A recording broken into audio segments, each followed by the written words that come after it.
So we have 8 values in Destination 2015. So let's see if this is a pre-assessment. How many of us remember what are the values? So anybody, just throw. You don't have to define it. Just tell us what are the values.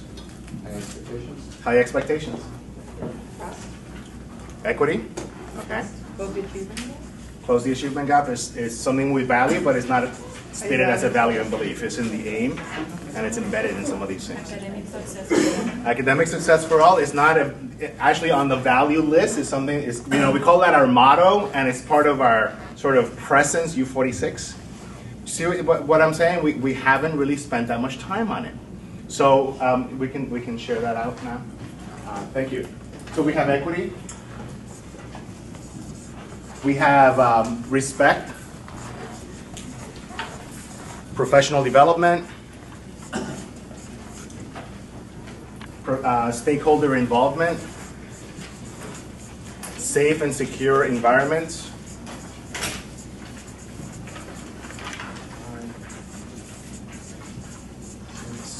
two more. We have professional development. Leadership. Innovation, my favorite. Not my favorite, but it is my favorite. Leadership and accountability. So these are the values. What we're going to do is we're going to actually spend some time unpacking them this morning. And at the end of the day, I'm sure that you will be able to say, oh, you'll be able to actually list them and have a picture of what we mean by that. Thank you, Patricia. Oh, do it like you mean it, please.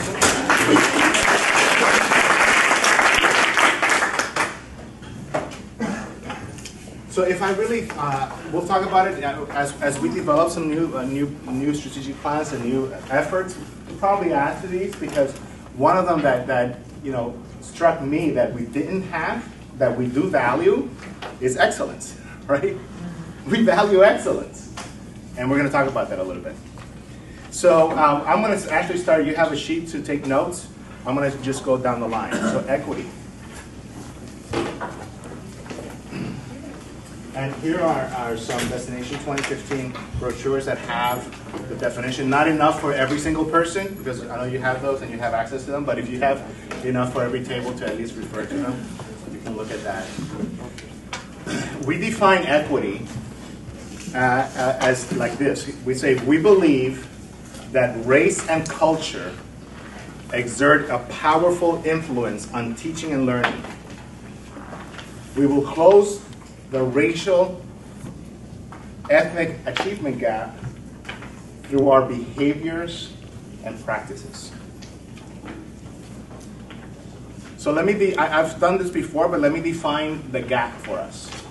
Often people think about the gap as the difference between subgroup performance. So we think about white, Asian students, Hispanic, Black students, and we think that the gap is what's happening between them. That's not how I think about the gap. And you've seen some presentations where we say, here's the standard, here's our benchmark, and the gap is whatever the performance of the students are and that achievement level. So in Destination 2015, almost everybody has a gap. There's some kids that have achieved some of those levels.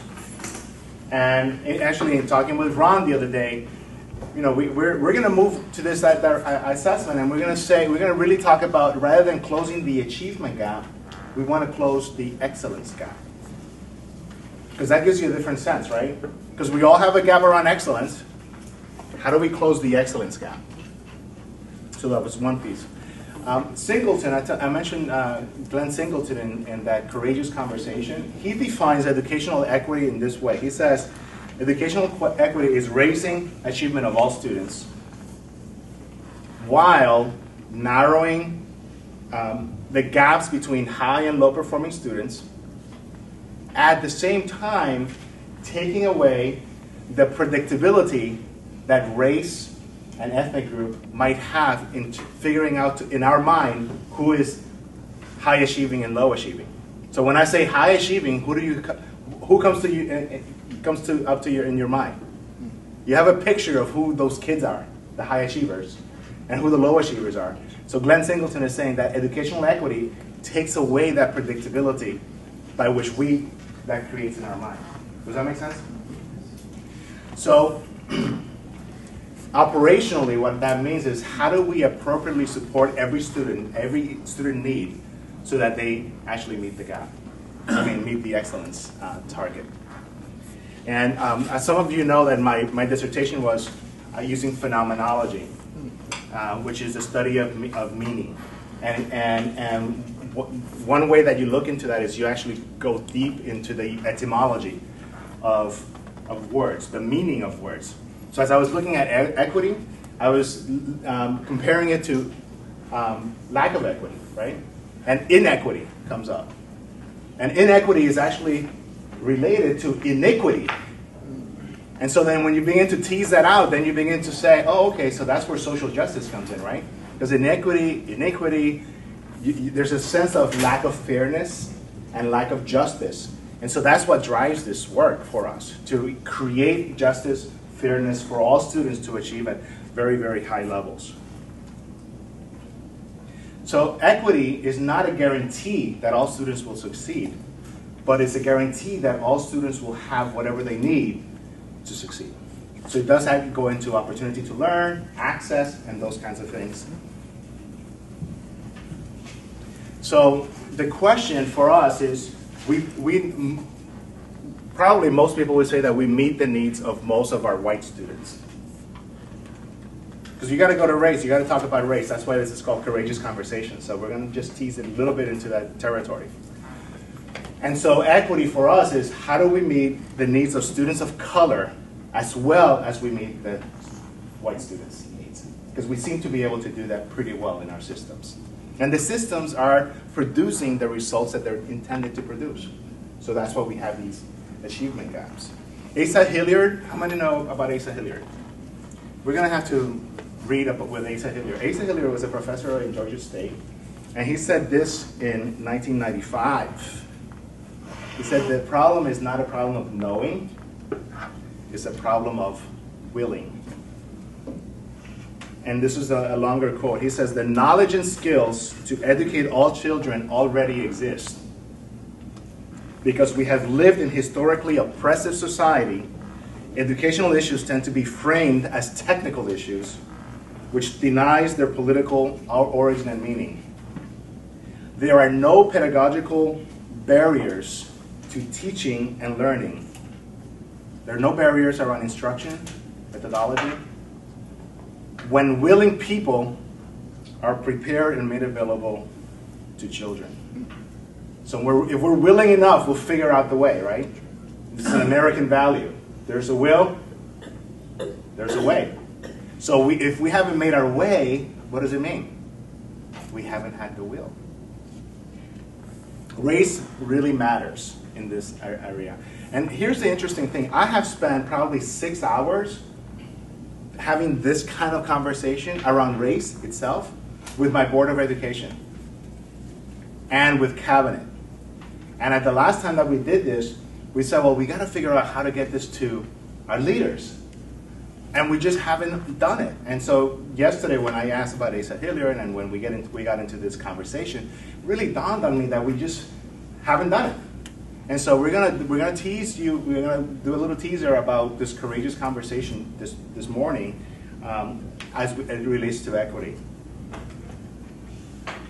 Hilliard says, if we embrace a will to excellence, we can deeply restructure education in ways that will enable teachers to release the full potential of all our children, to unleash the potential of all our children, regardless of race, is within our reach, within the reach of any educator. And I know that you're here and you're part of U46 because you believe that. And so what we want to do is we want to begin to unpack this a little bit. Ruth Johnson says that if we were to ask each of us, and we said, what is it that you really want for your children? For your personal children, your grandchildren, what do you want for your kid? You have incredible aspirations. So Ruth Johnson says, a way to equity is to have those same aspirations for other people's children. To advocate for them as much as you would do for yourself, for your own children with the same passion that you do it for your kids? How many of you would stand for inequity for your children? You wouldn't stand for that, right? Of course not. How many of us has stood by and allowed inequity to happen for other people's children? Because that's the way it is, because that's policy, because that's the board, you know. So three critical factors around this, according to Glenn, is passion, practices, and persistence. And by the way, these are my notes. I've discovered this tool called Evernote. So it's on the web. I can click and say email, and I can just click you all my notes. Now, if I do that, you have to understand that these are my notes. They're not to be published. Because I'm not, when I'm taking notes, I'm not saying, oh, this is page 24 from that particular book, right? But so all of that stuff is in here. So passion, going to passion says, it needs to be enough passion to overwhelm institutional inertia, right? Because the institution, I said, it's producing the results it's designed to produce. So passion, practice, and persistence. Practice is really around, the gap is really around teaching gap, right? It's about opportunity gap. It's about having the very best committed people in front of our kids. Glenn talks about 6 conditions, and we may be unpacking these together, but the first condition is the one that I want to just kind of open the door for you. He says that the first condition is getting personal right here and right now. So this is not just theoretical. We get personal when we say what do we want for our kids, right? So imagine, if you will, driving. This is that page 75.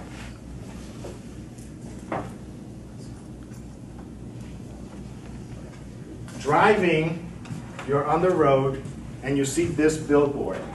And the billboard says, to what degree does race matter? So you're driving, and you see this billboard, and it says this, to what degree does race matter? And then you keep driving, and it's like, that's an odd billboard, right? And you keep driving, and then you see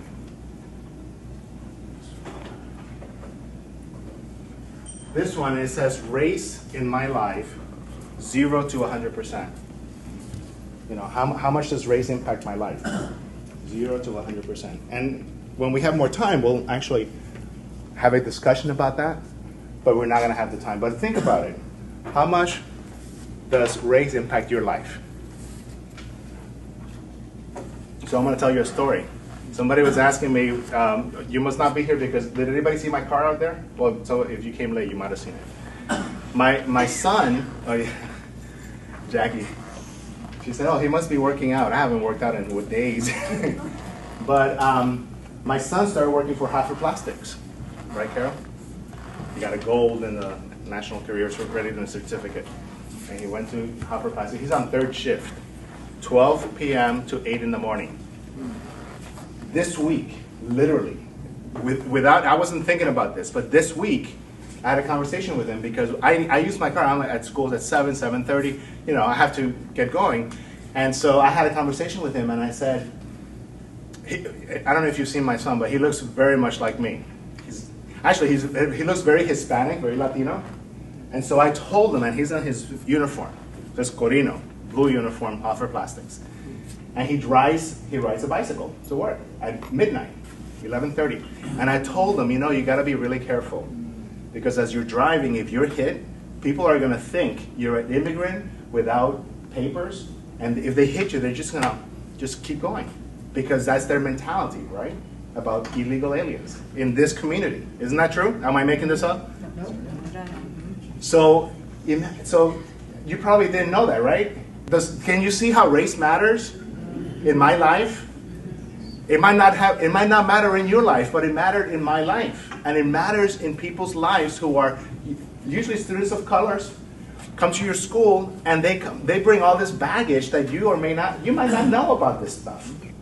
And the way people speak, accent, all those kinds of things are things that go through people's mind. So we're just touching on that, right? How does race impact your life? The question is socially, educationally, emotionally, intellectually. And so we're just going to leave that open as to spend the question for you to think about it, because we can't go deeper than that. This is just this is what equity means. Creating practices that this kind of stuff doesn't get in the way of achievement. And the way to do that is we've got to unpack this. And the first condition is getting personal about this work. So this is our first reflection. I'd like you to get with your partner. And Tom, someone will be your partner over here. And here's the question for you that I want you to consider. Do you believe that the knowledge and skills to educate all students, as the way we defined it, already exist in education? And number two, to what degree do you feel that U46 has the will or passion to meet the needs of all students, especially students, lower achieving students of color? So you just have you're going to have about a minute and a half conversation, so go ahead and do that.